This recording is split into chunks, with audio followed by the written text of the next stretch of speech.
In today's video, I'm going to be talking about the 5 steps or the 5 problems you need to solve to go from a lead to a raving fan. So stay tuned for the 5 steps. Let's get right after it.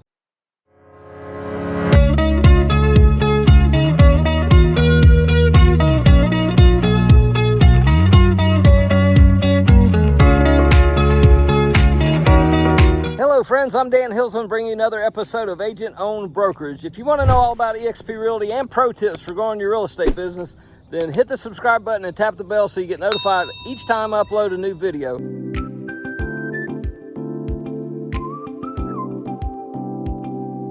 Recently I was at an Agent to CEO conference, and in the conference they helped me to understand that if I look at my team and if I look at my production as a production line, from start to finish, then I can do problem solving and I can see what areas my business needs help in. So I'm going to take you from start to finish. Some of this is kind of basic, but if you'll go back to the basics, that'll help you to excel to more closing. So the first of the 5 steps is leads. So when I'm talking to new agents or if I'm helping team leaders build their business, what I'm talking about is these 5 steps. And the first step is leads. So do you have a leads problem? Do you have too many leads? Do you have too few leads? My least favorite is the leads aren't very good. You could take not very good leads, and if you could establish timing, motivation, and set up the buying criteria or selling criteria, and then set a good follow-up, then bad leads turn into good leads, and whenever the people's timelines hit. So that's another story for another video or two, or for another day. But leads, so we have free leads coming in. We have leads through social media. We have leads through squeeze pages, landing pages. We also have, paid leads that are coming in, and then Google pay-per-click leads. I'm currently not doing those, but I've done them in the past. When I have agents say, I want the best leads, I say, okay, the best leads I ever bought, I partnered up with an agent, and they were distressed seller leads, and they were about $250 per lead. So that gets kind of scary, right? So the answer is not the best leads. The answer is getting leads.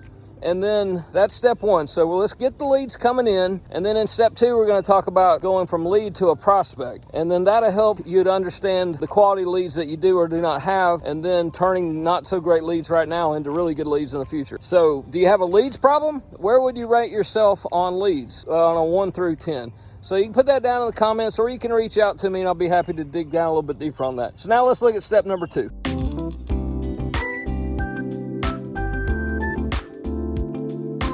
Step number 2 is leads to prospects. So sometimes this can actually go from leads to client. In our system, and what we coach and train and mostly teach on, is take the lead to a prospect, because a lot of times I'm interviewing a prospect as well to see if I even want to make them a client. So I think that's a mistake that I made for many, many years. A lot of agents make is they just try to get anybody to work with them. But let's go a little deeper in that and go from leads to a prospect. So how we do that in our group initially is on our phone buyer consultation call. So it's the first call. They don't know it's going to be a buyer consultation call, so the call goes something like this.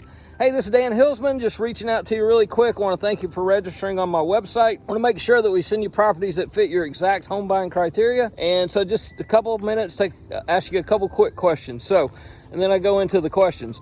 Now, at the end of the question, then I go into a little bit of a friend mode, and then into a little bit of realtor mode if I can. I'm not trying to set an appointment there. It's more of a customer service type call. Now, if it's with a seller, it's super similar too. Let me get some information. Are they realistic on the price? Are they realistic on their timeline? Do they sound like someone I want to work with? So we do an initial call from the lead, and we try to turn that lead into a prospect by giving them some good information, getting their information so we can send them things of value. We try to establish timing and motivation and see what that client needs. And then we go to work getting that client what they need to talk about turning a prospect into a client.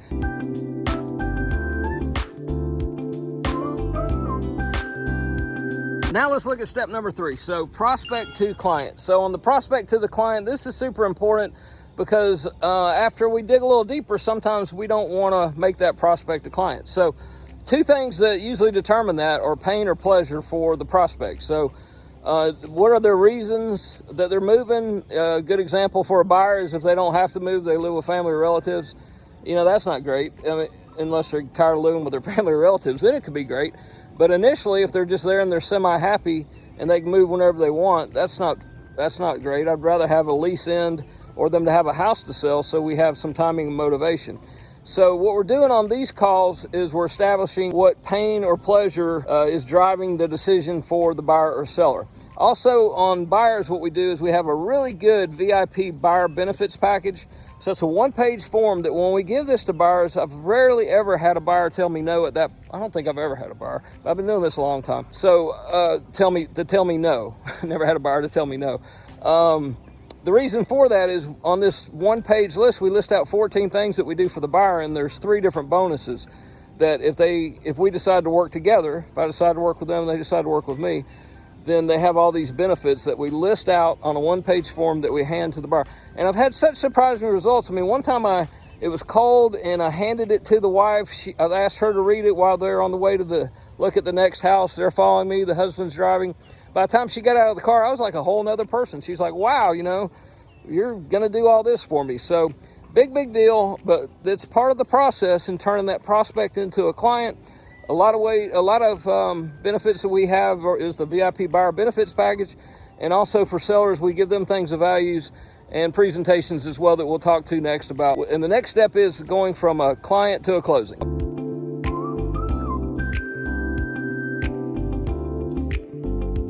And the next step is going from a client to a closing. What you're going to want to do here is this is a little bit of a skill set and experience. So if you're new, you're going to need some experience and some skill or some training or coaching on the best way to take that client to a closing. In our group, what we do is we use certified home selling advisor, certified home selling advisor designations. And those designations, like we tell agents to help get the marbles out of your mouth, what to say to the buyer, what to say to the seller. We do that for all of our agents in our group at no cost. If you want information on that, though, to do it in your group or with your team, just reach out to me and I'll tell you what that looks like and talk to you about some advantages of letting me help you with that. So client to closing, super important. A lot of that has to do with skill set. If you have a good mentor or a good coach or someone that you can shadow, then that's a great way to shorten the elapsed time and get to success a lot faster. But if not, there's some great training you can have on YouTube, where you can reach out to people to help you, or go get a mentor that can help you understand how to go the best way to go from a client to a closing. Because just because you get them as a client doesn't mean you have a super smooth and a process to go straight from client to closing. If you have that process, it's going to help you to have more closings, because you can do it quicker with the process, and also that process is going to allow you to turn that client to closing into a raving fan. And that's the next step we'll talk about, raving fan.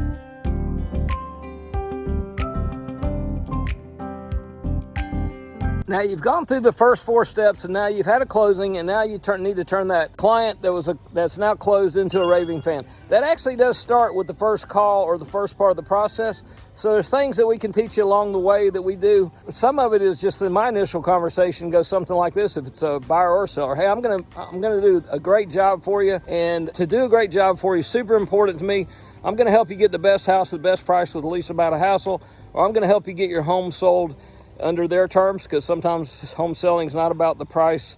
It might be about the timeline, might be all about the price, but whatever that seller's needs are. But one reason I do that, Mr. and Miss Buyer Seller, is because I'm going to ask you to refer your family, friends, and coworkers to me when you can. You don't have to, but if you can do that, that'd be great. Have a family, and it would mean the world to me and my family. So that's seed planting and a step early in the process that I set the buyer and seller up to become a raving fan at the end. But then throughout the process, I'm doing going above and beyond for the buyer or seller. And then at the closing, closing gifts, we have a 2 to 4 calls, kind of up to the agent, calls right after the closing, which sets you apart from most other agents. Also, little things like we have automation through our CRM, where we can recognize their birthdays, their anniversaries, their home anniversary, things like that. And then also a newsletter. So we have a great newsletter that goes out. Our whole group has it. You can use our newsletter. Reach out to me. I'll be happy to talk to you about the newsletter. But the newsletter is super powerful because it gives some good information for their area, and it keeps us in front of the past client, and we're trying to turn them into a raving fan. Makes them be a raving fan a little bit easier. And then also what you want them to do is to be aware that they can reach out to you. Sometimes we can invite them to different events throughout the year, but that newsletter is super powerful. All right, here's a good pro tip. So ask your your client that had a closing, once they're in the new home, ask them if you want to set them up on a property search so in their neighborhood, so they can stay up to date on what's going on in their neighborhood. So sometimes they'll say no, but a lot of times they'll say yes, and that can go out once a week, once a month, but you're just giving them a property search just like they were a buyer, but it's giving them sold properties in their neighborhood. So that's a great technique also to stay in front of your past client and to give them continuous value about their neighborhood and to make it easier for them to reach out for you. So that's great tips on taking a closed client to a raving fan. If you need help with that, let me know. You can always reach out to me. I'm Dan Hilsman. I've been taking calls almost daily since 2018, helping real estate agents grow their businesses and to get them accurate answers about EXP. So happy to help you any way I can. Doesn't have to be about EXP. You can give me a call on that too. Might be a fit, you might not be, but we could have a quick conversation to see. And anything on this video or any of my other videos, reach out. I'll be happy to help you if I can. Contact information is below. However you want to get a hold of me, you can call, text, email, or schedule a Zoom call, and the calendar link in the description below. Hope you have a great day. And today I'm at a baseball park that my son played baseball in growing up, and just thought it'd be a nice kind of quiet place to do. There's some tennis people in the background. I don't know if you can hear that. A bunch of tennis balls going clunk, clunk, clunk. But love doing videos outside, so thought I would shoot this one about 5 steps, 5 problems. I like to look at them as 5 challenges that if you can overcome, look at it like a conveyor belt. So one problem or one challenge at a time, solve that challenge, and then figure out, where you have a clog. If you have a clog going from a lead to a prospect, prospect to client, client to close, or close to a raving fan. Make it a great day.